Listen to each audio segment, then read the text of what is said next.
ప్రపంచాన్ని కుదిపేస్తున్న Epstein files. ఈ పేరు మీరు వినే ఉంటారు. అమెరికాలోని ఎంతో మంది పెద్ద పెద్ద రాజకీయ నాయకులు, బిలియనీర్ల చీకటి భాగోతాలు ఇది బయటపెట్టింది. కానీ ఇప్పుడు షాకింగ్ విషయం ఏంటంటే ఈ ఫైల్స్ లో మన భారత ప్రధాని మోదీ గారి పేరు కూడా బయటకు వచ్చింది. అసలు ఆ ఫైల్స్ లో ఏముంది? మోదీ గారికి నిజంగానే దీనికి సంబంధం ఉందా? ఈ వార్తలో నిజ నిజాలేంటో ఇప్పుడు స్పష్టంగా తెలుసుకుందాం. ముందుగా ఈ జెఫ్రీ ఎప్స్టీన్ ఎవరో అర్థం చేసుకోవాలి. ఇతను అమెరికాలో ఒక పెద్ద సెక్స్ రాకెట్ నడిపిన నేరస్తుడు. ఎంతో మంది అమ్మాయిలను ట్రాప్ చేసి వాళ్ళ జీవితాలను నాశనం చేశాడు.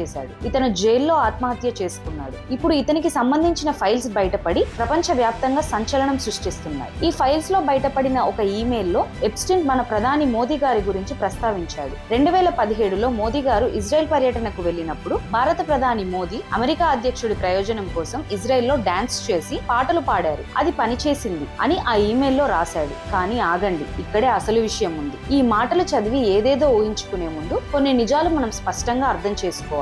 ఈమెయిల్ రాసింది ఎప్స్టీన్, మోదీ గారు కాదు. ఈమెయిల్ మోదీ గారికి పంపలేదు. ఎప్స్టీన్ వేరే ఎవరికో పంపుకున్నాడు. అసలు మోదీ గారికి ఎప్స్టీన్ కి ఎలాంటి సంబంధం లేదు. జెఫ్రీ ఎప్స్టీన్ ఒక నేరస్తుడు మాత్రమే కాదు, అతను ఒక అబద్ధాల కోరు అని కూడా పేరుంది. తాను చాలా గొప్పవాడినని, ప్రపంచ నాయకులందరినీ నేనే నడిపిస్తానని గొప్పలు చెప్పుకోవడం అతనికి అలవాటు. ఈ ఈమెయిల్ కూడా అలాంటి ఒక గొప్పలు చెప్పుకునే ప్రయత్నమే. ఈ విషయంపై భారత విదేశాంగ మంత్రిత్వ శాఖ కూడా చాలా ఘాటుగా స్పందిస్తూ ఒక శిక్ష పడిన నేరస్తుడి చెత్తవాగుడుని మేం పట్టించుకోము అని తేల్చి చెప్పారు. Beyond the fact of the Prime Minister's official visit to Israel in July 2017, the rest of the allusions in the email are little more than trashy ruminations by a convicted criminal which deserve to be dismissed with the utmost contempt. So అసలు విషయం ఏంటంటే మన ప్రధాని మోదీ గారి పేరును ఒక నేరస్తుడు తన గొప్పల కోసం వాడుకున్నాడు. అంతే తప్ప ఇందులో ఎలాంటి నిజం లేదు. ఇలాంటి తప్పుడు ప్రచారాలను నమ్మకుండా నిజ నిజాలు తెలుసుకోవడం చాలా ముఖ్యం. ఈ క్లారిటీ అందరికీ చేరడానికి ఈ వీడియోను లైక్ చేసి మీ స్నేహితులకు తప్పకుండా షేర్ చేయండి.